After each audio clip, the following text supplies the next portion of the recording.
Guys, nangangain po ba kayo ng pinatuyong kamyas? Madami po akong pinatuyong kamyas, guys. Kung gusto niyo po pag natuyo, humingi po kayo sa akin. Masarap pong panlahok ang pinatuyong kamyas sa mga isda. Ayan po. Mga pinatuyong kamyas.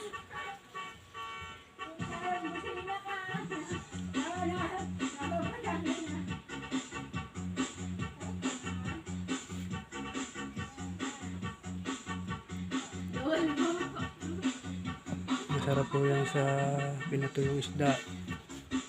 Yan po. Marami po yan. Meron pa po sa bubong ng bahay namin.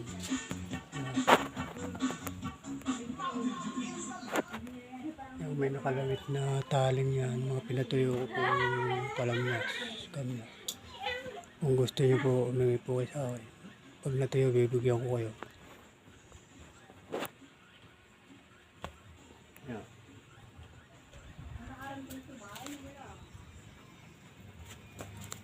Masarap po yung mga panuka, mga lutuin,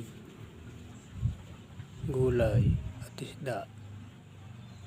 Kahit ano pong nilulutong pang ulam, masarap pong panuka yan. Kamyas na tuyo.